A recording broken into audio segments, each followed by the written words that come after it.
Good morning, everybody, and thank you again for inviting me to this very interesting workshop. And so Enzo asked me to actually prepare a review of film techniques, which is a little bit of a daunting task because there are so many things one can say about film. So I'll try to review as much as I understand because I'm not in this field for that long as you guys. So I will try to capture the main things that I have been learning by collaborating with the JLab folk, which are much more experienced in this area of problem than myself. So the first thing that I looked into was what has been said before in these workshops and conferences, and I found that Larry actually, Larry talked about the fact that thin films are of interest because of lowering the cost of the cavity and also because of the possibility of integrating other system functions and to work better on the surface definition and to improve upon conductivity issues and such. So there are a number of reasons why thin films are of interest. The challenge is that, of course, there are addition problems that were already brought up, and Enzo showed us some of the problems with some of the older cavities, how they're peeling off. The triple R values are not good, the Q slope that has been observed and so forth. So there are a number of things that need to be worked out, and the community is very much aware of it, and so I'm not going to talk about that much. Other advantages that the thin film technology can offer is that microstructure and contaminant levels can in principle be controlled, but a lot has to be understood in order to do that. And there are some things that need attention, like the control of the film thickness over these curved and complex shapes, and also to develop the adequate techniques for compound superconductors. So we already know, and it has been brought up by many, in particular Alex is always reminding us that you don't really care about the bulk of the film because the action happens around 40 nanometers, which is 10 penetration depths of the superconductor. And there have been attempts of you all know this. It was kind of new for me, though, that all the things that were found already in terms of coating cavities, like, for example, that the films have grain sizes that are 10,000 times smaller than that for bulk, and that is an important parameter to keep in mind when looking into films. Also, there was a previous review by Calatroni himself in which he was talking about the need of knowing what defects are within this particular length within the surface, and also, again, to talk about the grain sizes. And some of the other problems is the thermal conductivity of the film itself compared to that of the bulk material. And, of course, something that has already been discussed about the Kapitsa resistance and such. So let's go into the actual topic, which is the various techniques that have been considered. So electroplating is not clean enough. Atomic layer deposition is being looked into because of this conformality advantage, but it happens to be slow. There are other disadvantages that the films tend to be less dense. Sputtering has been done, but it has low triple R, low Q. Cathodic arc has been done, but there are some tricky particle and geometry issues. And the immersion techniques is, as we saw, is the sputtering with ionization, with larger energy. So the problems, as I said, are addition, purity, defects, grain size, stress, and the thermal conductivity that had to be addressed. Now, so that we can kind of speak the same language here. When you're talking about films, there are three options that you have. It can be crystalline, polycrystalline, or amorphous. I understand that a lot of you will prefer them amorphous, but there's a problem with amorphous films for metals. Metals are not going to be stable in an amorphous state, so this is something to look into. Things that you have to worry about are grain boundaries, dislocation, point defects, surface roughness. All of these things are inherent to the thin film fabrication, regardless what technique you actually use. So for that, we need to understand a little bit what is thin film nucleation. I mean, after all, how does the thin film form on the substrate? So basically, you can think of this in a little bit as a phase transition from some liquid state, for example, in which you're condensing into a solid state. And so you're going through a phase transition. That particular phase transition is going to go towards lower temperature. On the other hand, once the atoms form clusters and such, they're going to diffuse together to try to form an aggregate. This increases with temperature. So you have two phenomena that are kind of competing against each other, so the actual growth rate is going to be some compromise between the two. So you have competing processes when you're forming a film, regardless of which technique you're using. There are going to be, for example, impingement of atoms on the surface, and there might be reflection of the atoms and distortion of the atoms from the surface. And so when you have the thin film process happening, you will have thermal accommodation, binding to the substrate, surface diffusion, nucleation of some centers, and then growth of those, coalescence of the islands, and then the continued growth of the film. How do these nuclei form? Well, you can have several mechanisms that you probably have heard up to, being sick of it. You can have the layer growth, the cluster growth, and the combined growth. Either of these can develop depending on the substrate and the surface treatment. Basically, if you have a substrate, they are never flat. You are always going to have steps on the surface of the substrate and some defects, and nucleation will start around those. So, things to keep in mind.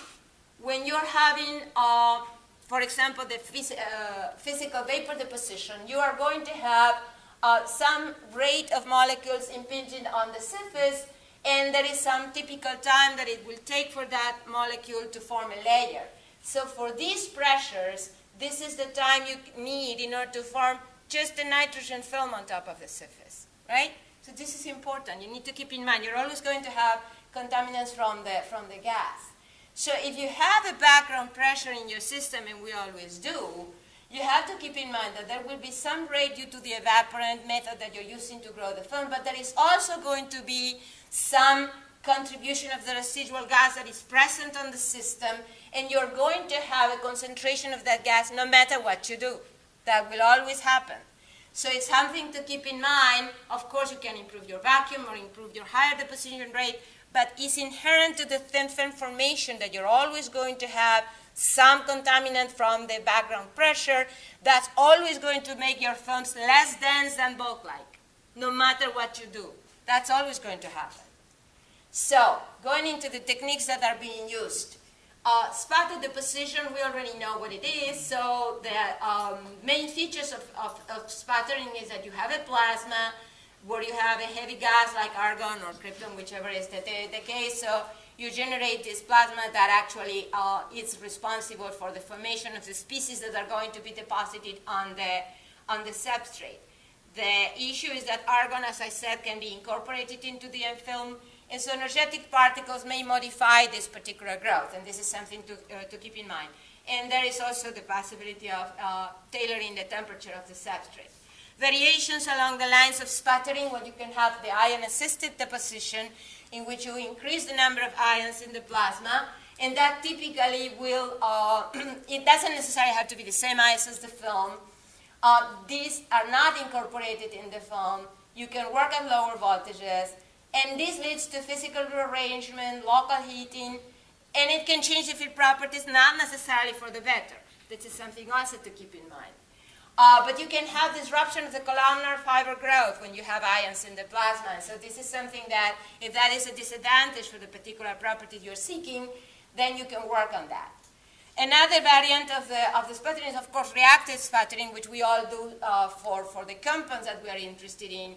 And typically what you add is oxygen or nitrogen. Most of us are working with the nitrate, so that's what we do. And so there is a chemical reaction, but in this particular case, everybody that is working with these compounds knows that you can poison the target, and you have to really carefully tailor the conditions of the plasma such that that doesn't happen. Arc, not that I know a lot of it, but I know that it's being used. And so basically it has a high current type of scenario here. And what it does, it produces large numbers of electrons, so you have a very efficient ionization of the atoms, and therefore that brings more energy, which is a good thing. And so you can have denser films. That is basically the name of the game, to get denser films. So among the plasma sources that you can have for sputtering, there are the plate electrodes, inductive coupled plasma. I'm not going to dwell on this, but this is the most interesting one. Is the ECR sources. This is the one that I know Anne-Marie uses at JLab. So you can achieve high plasma densities. You can play at lower gas densities, and so you can have more efficient ionization which can definitely lead to the better, denser, more controlled films. Now, a thing to keep in mind, because some of you come from different environments and you may or not know that, of course, thin films have their properties dependent on their microstructure, that is, regardless if they're metallic or not. But the stability of these metals will depend on being deposited on appropriate surfaces, not just substrate surfaces. Things that matter are residual stress that can appear because of the mismatch between the lattice constant between the substrate and the actual metal. And this happens depending on the combination of substrate and film that you're using, and this will lead to a lot of mechanical problems in the film after the fact, right? Now, residual stresses can result also from different thermal expansions. So you may find that if you deposited the film at some temperature and then you're using it at a different temperature, then that may induce stresses that were not there to begin with.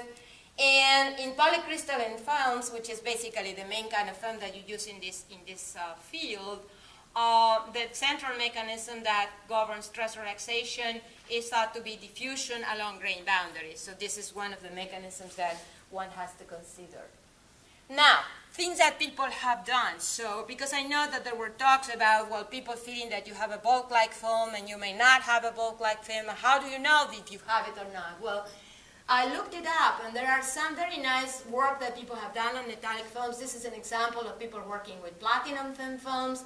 And so they basically took their films to the synchrotron, and they looked at it with X-ray diffraction. They looked at everything that X-ray diffraction can give you before and after annealing. And with these very careful measurements, they were able to distinguish the deformations that had occurred in the film when the voids were actually annealed away. So this is a way to do it. I mean, of course, this is expensive, time-consuming, but it's probably the only way in which you can know if your film is really bulk-like or not. The films that, the techniques that I know, and correct me if I'm wrong, if I'm forgetting anybody, but chemical vapor deposition, I noticed that was somehow exploited by hand at Cornell. I haven't seen any more recent reports, but that's what I saw. ALD, which is a form of chemical vapor deposition, but more controlled and more conformal, has been extensively used by Prosler at Argonne, and I know that there are some in the audience that are working at it as well. There is hybrid physical chemical deposition. I know that Professor Shi uses this at Temple, and he has obtained very good quality MgV2 films. And then there are the energetic PVD processes like ECR that Anne-Marie uses, and also Alameda Company and others in industry use. And high pins, we just saw talk about it, and Andrea Anders at Lawrence Berkeley, they have been working on this, and then others have worked on the vacuum arc. So the disadvantage is of magnetron sputtering is that because you have low energy of the atoms, you don't have that good control of the structure, so you get less dense films, which is the main problem. And also you have argon incorporated into the films. And you can actually reduce significantly the problems that arise by this technique, by increasing the number of ions over the neutrals in the plasma, which you can do with these more energetic techniques that we just talked about. And this will give you better control of the microstructure, higher atom surface mobility because they have more energy to begin with. You have this supplantation phenomena occurring because they have more energy to do that, and that definitely is going to improve addition. And of course, the grain competition driven by the incident ion energy will actually be a component of the microstructure as well. So I'm not going to dwell onto all of what is written over here, but basically the energy condensation has been proven to be a very good technique. And in fact, ever since I started collaborating with the JLab people, and they have also collaborated with Alameda, once they started to perfecting the conditions for ECR, they were able to achieve beautiful RRR value films on specific type of substrates. Now, the one thing that I want to mention that I noticed, I do not know if everybody else did, is that all these beautiful RRR films are also single crystals. There aren't really grain boundaries to speak of because they always show you at the same time their pole figure with XRD and the RRR, and you can see No green boundaries. That's why these particular films are so good, and they have so good RRR values. That is all I'm saying. I'm not saying that that means that they are going to be good for SRF applications. We are only saying the correlation with XRD and RRR. That's all what we can say at this stage, right? This have been shown already, and it actually illustrates the need for going for higher energy ions in order to improve upon the texture of the film if you want to get out of the fiber growth. And you can also keep on playing with the temperature on the substrate. That's definitely a parameter to work on. This is a picture that I borrowed from Andre Anders in terms of what high pins looks like, and this is one of the preferred techniques for this, and I'm not going to dwell on that because we already had a talk about this just before me, right? So, and this is a sketch of what is going on, but basically what they do is it's a form of IBAT, so it's a form of ion-assisted deposition, but in which we can control, it can be controlled even better, the characteristics of the plasma. So what I want to bring back is some of the things that we've done at William & Mary to bring things to your attention that maybe in the discussion of other things were missed. Basically, what I'm saying is the following. If you have this particular crystallite, right? This is the lattice crystal structure that niobium likes, this cubic structure. And you deposit on this particular type of crystalline structure for the substrate. This is the preferred orientation that that particular lattice will have. Now, this has two axes of symmetry. So you can have it like this or like that. Now, XRD is not going to tell you that, because XRD only tells you about the orientation out of the plane. So for XRD, those two orientations are going to look the same. And you're not going to know, by looking at that you have these two type of grains. Okay? So this is one of the things that I wanted to bring to your attention, that sometimes you're using techniques in order to evaluate the films you have, but you may not know the entire story, because you have to always keep in mind exactly what are we probing. And with XRD, you're probing the direction of growth. You're doing nothing in terms of the in-plane. That is not being told you by XRD. So that's one of the things that I wanted to bring to your attention.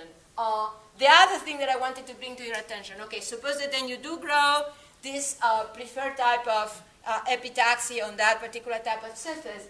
When you grow thicker and thicker and thicker, it becomes rougher and rougher and rougher. This is inherent to thin films. They become rougher when they become thicker. And the roughness structure means that whatever treatment you do to this surface, wash it, for example, that I understand you do, is going to affect this different than what it would do to bulk. Because this profile is more susceptible to be destroyed than a flatter one. So these are things to look into. So, for example, one suggestion that I have, look after washing what happened with the surface. This is something that you probably want to see, to monitor. Another thing that, as I mentioned to you, the surfaces, when they are thinner and they are thicker, coarser, more rougher, and so forth. But this, what I'm showing you here, is something that XRD will show us 0, 1, 1. XRD will show this surface as a single crystal, and it's not. Okay? So keep in mind what is that each technique can give you. Further, this same surface, you look with SEM, may not show you anything. It may look beautifully flat. And that may not be what the RF is going to see. You always have to keep in mind what is the wavelength that you're going to be attempting to use this with, and what is the wavelength that you're probing with a particular technique, right? So in that way you can say, okay, this technique may be too coarse. It may be showing something beautiful, but that is only to your eye. And then when the RF looks at it, it will say something different than your eye. So you have to always keep in mind what is that each technique can tell you in order to appreciate this is another one that I wanted to illustrate to you. Lower magnification, this is 1 micron, you see a little bit of the substructure of the substrate. This was an MgO substrate, so it was very beautiful, very nice, large terraces. This is the way the film looked like. So, if I were to just stay with this image, I would say, oh, beautiful, my film broke just identical to the substrate. But when you look with higher magnification, it did not. It did not. It has a granularity that the substrate did not have. So this may or not be important. I don't know. I mean, this is depending on what is the wavelength that you're going to be needing to use this for, right? If I were just to look at it, that's fine. But if I need to do something else, this may not be fine, right? It's important to keep in mind. What else? This is niobium on copper. This is 1 grain of 001 copper. This is how niobium looks like. And I showed you yesterday why. Because if you have this lattice for copper, these are the 4 possibilities that niobium can acquire on top of it, all of which under XLD are 001. 011. So for XLD, bulk-like crystalline. It's not. Okay? So these are the things that you have to be careful with the tools that you use to evaluate your films in order to extract conclusions out of them. This is my warning. I'm a material scientist, not an SRF scientist. So I'm just telling you, I mean, be careful because sometimes you are thinking that you know about the film more than you actually do. And that's my warning, right, in general. So let's see. What do you want to know? What you can use to find it. So if you want to look how the sample looks like on a microscopic scale, you can use an optical microscope. Microscopic scale, SEM. Atomic scale, TEM, SCM, AFM. They don't give you the same information. They're probing different lengths. Keep that in mind. Structure of the sample is not the same as surface. Because I've seen some of you showing XRD information as morphology. Not true.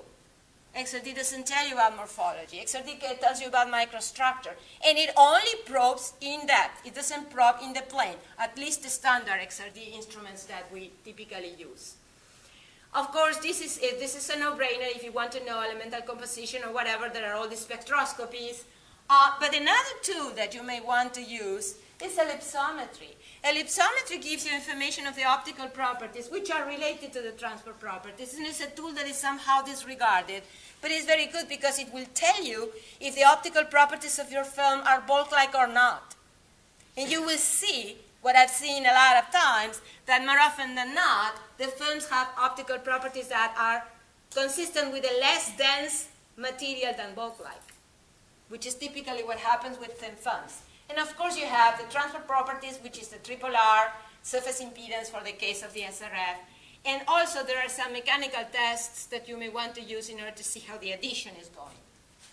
So again, what I want to emphasize again is what are you probing? And I'm putting it here in words, right? That XRD probes in the growth direction. Grain size extracted from that is going to be in that direction, and so it may be related to the in-plane direction of the grain size, but not necessarily the same, because the grain size in the lateral direction may be smaller, larger, who knows, depending on what type of growth that you have. So, and I am again saying optical techniques are very valuable. You may want to explore the possible, and they are non-destructive and fast. So this is something that you may want to consider to further evaluate how dense your films are. So in terms of what actually Enzo asked me to evaluate is what are the good prospects for next SRF? Well, clearly, the techniques that provide more energy to the plasma, like ECR and high beams, are very promising because they're showing to produce denser films, which typically exhibit better properties. I am not really telling you, which we already know, that a triple R wood means a good surface impedance. No, we don't know that. Because surface impedance may be also affected by surface morphology, triple R may not. So those are the things to keep in mind. What am I probing? What am I learning? What is this? Yeah, definitely important and useful is to get as many of these techniques carried out in the same sample so you can learn and correlate. Okay, what does this mean here, and here, and here, and get a better picture of what has happened overall. Now, this is a plot that I took from Anne-Marie's work in which you see that the films that were obtained with ECR compared to bulk are still below par, but they're getting there. And she has been able to show that this happens when you improve upon the nucleation versus growth of the film, of the very early stages of this. So we are learning how to improve upon, from the very, very beginning, how to establish a particular type of growth mode such that the overall final structure of the film is comparable to bulk-like, which is what we all want. And so this is a summary of many of such samples, but again, still, the best one is always large grain bulk niobium. Now, large grain is already saying something that means something, right? So my take on this, again, I'm not an SRF scientist, just a material scientist. It would look like higher energetic condensation offers the most promising solution for this problem. There is sufficient evidence of better, I mean to say addition, not addition. Okay, addition, I mean sticking. As well as conformal growth, which is important. I believe that there is still more R&D that needs to be done for bulk-like materials. But again, be careful when you're talking about bulk-like. What do you mean? Because in order for this to be bulk-like, you have to have all the tests done in the same way as were done for bulk weight back then when bulk was studied. Another thing that occurred to me that you will probably want to look into is that the surface morphology of a bulk-like material is never the same as the surface morphology of the film. This is inherent as due to the film growth techniques. So the post-treatments that you do may not have the same outcome. And this is something worthwhile looking into. And that's all I have to say. Thank you.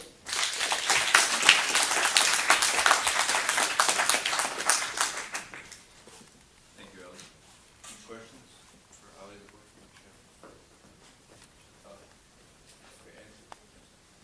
You say I'm sorry because I do not belong to this field since a long time, but in my opinion this is a big advantage because you were bringing new concepts and new things. I've seen other things. So I would like to thank you for a really comprehensive review. That it's a point of reflection for many of us.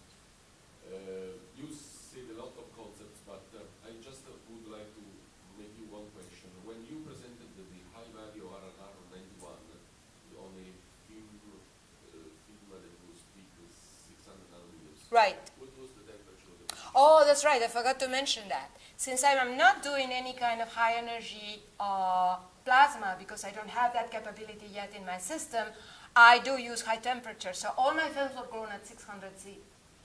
600, and the pre-treatment. Oh, another thing that I forgot to mention that I wanted to point out to the previous speaker.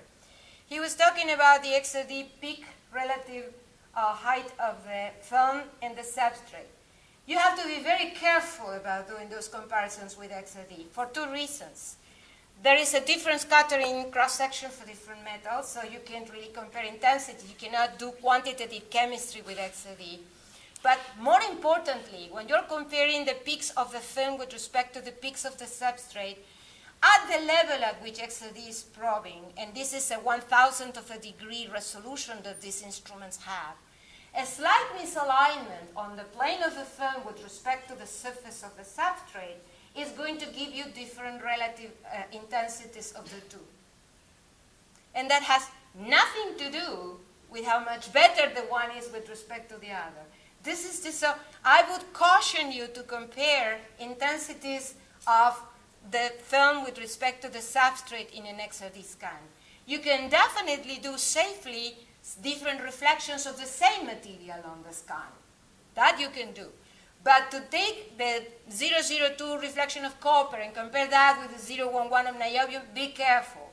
You may not have the same alignment of that film with respect to the substrate, and whatever you're seeing may not represent what you think it is. Just warning.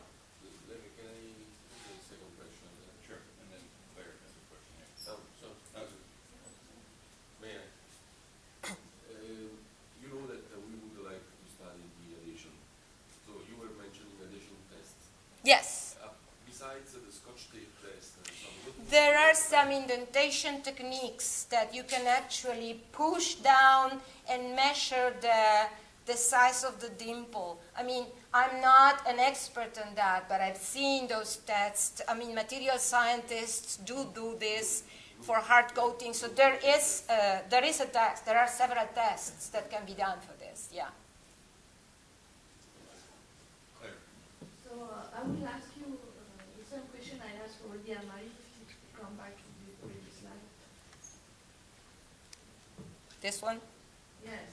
If you look at the red and the green curve, the red is a potential, the monocrystalline has a high triple material, and from the diffraction pattern in electrons, it shows. Oh, well, again, another thing that I wanted to bring up. EBSD is very coarse. Second, if you have grain structure in the film or in the substrate, and you look at an EBSD map, it's like looking at, something that is very shiny, right? When you have a lot of contrast, you're not going to be able to see detail. So it will look to you, it will look to the mapping like if this is a single grain. But if you focus on that grain that you think it is just one grain and do with higher resolution, you may find it's not. Yes, but she also made TM, and the TM looked very nice. Right, and then again, TEM is very local. So one of the things that everybody in material science will argue is that when you do TEM, you're looking at such a small portion of the sample that to make any kind of assessment in terms of, this is a very difficult problem for this community because you really need extensive films, and the techniques that really give you the juice of what is going on are really looking at very small sections of it. So it's going to be, you need to do a little bit more statistics and see what is going on entirely in the film in order to assess anything. So my question was, what is your opinion about this difference? But obviously for you, it's the grain boundaries, and I would say low end is grain boundaries. She told me, and she's here so she can actually say that she changed the bias during the run. And in order to enhance growth versus nucleation with respect to one and the other. That was when we started talking about what nucleation meant and how you can tailor that. And so you basically, in this case, she's getting larger grains than in this case, and she knows why. And this is what I think is important. She knows why, because she played with this, and she knows what this means. So this is, I think, the name of the game. I mean, you have, what I have seen so far, and as again, I'm not in this field for that long as you guys have done, this over here is large grain bulk. Now, large grain, not bulk. That is in my mind what matters. So what is the size of these grains? Well, according to Calatronic, 10,000 larger than the grain size in the films. So no surprises there why this is better. So anything we do, I think it should be aiming at getting denser, larger grain films. That's what would appear. And then worry about what we do with the surface, because unfortunately, another thing that I forgot to mention is that when you're getting a material that is resembling a lot of single crystal, and this is basically what everybody is doing here in terms of getting it on beautiful substrates so that they are beautifully epitaxial, is that these materials, when they are crystalline, they like to facet. That means they like to form these very beautiful sharpy surfaces, which is going to kill the SRF, because you're going to have all this field emission that you don't really care for, right? So surface treatments have to be investigated on films. I don't know if that has been done.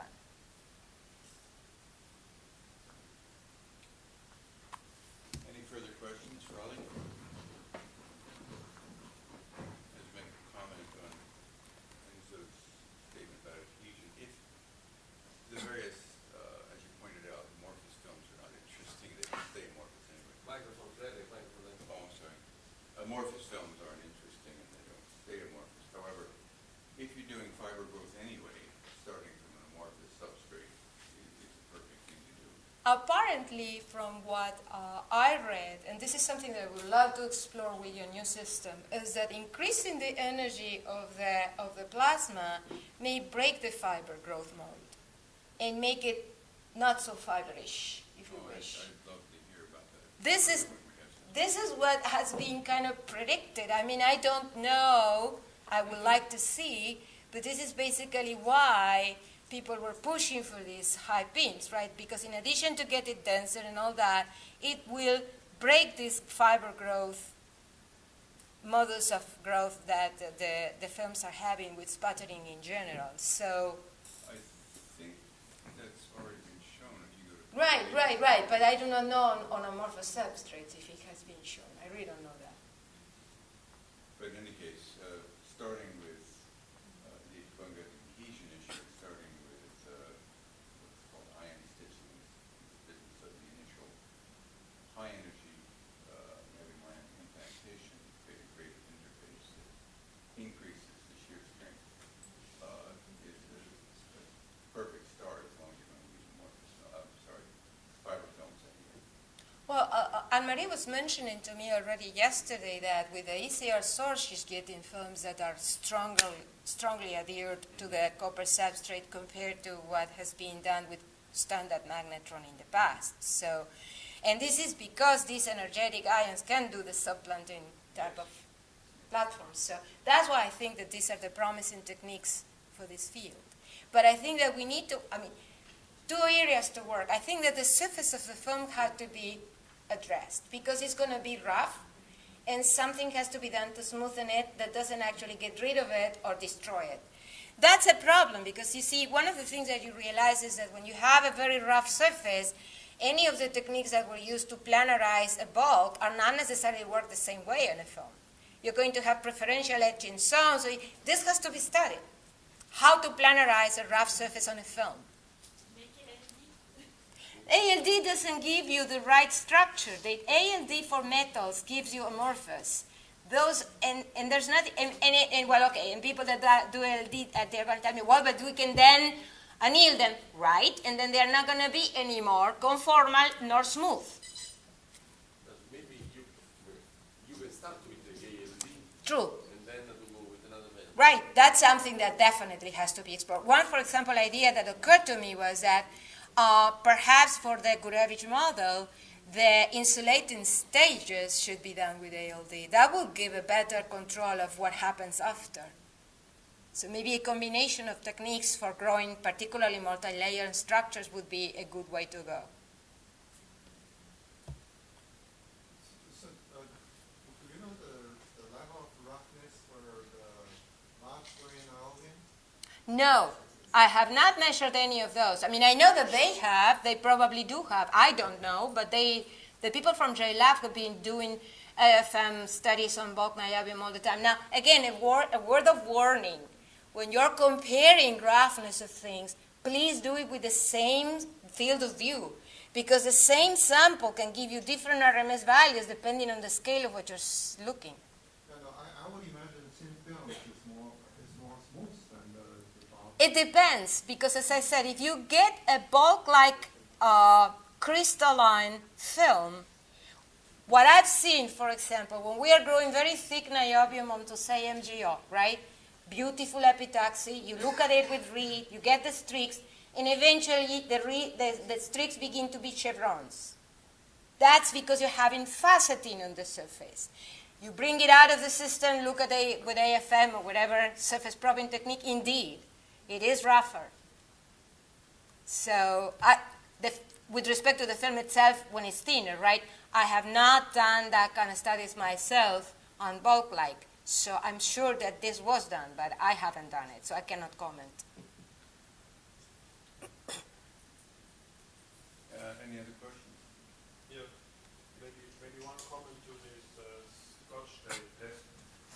There are some techniques. For example, the easiest is to indent your film with a standard indenter like Grinnell or Vickers for hardness testing. But unfortunately, this is not applicable here because these niobium coatings, for example, are very soft. So this is only for hard coatings, for the hard coating. I see. The standard test, some kind of standard test, pull-off test.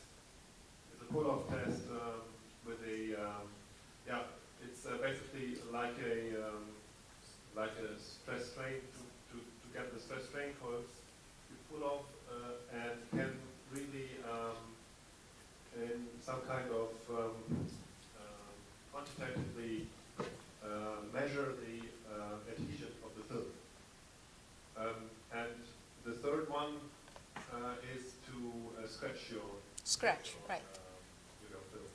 So these are the techniques we're using. But the scratch test may not work on a substrate Yeah. especially at 600 degrees. Right. Copper. Right. Right. Organo. Yeah. Full of test in that case. Full of Thank you. Okay.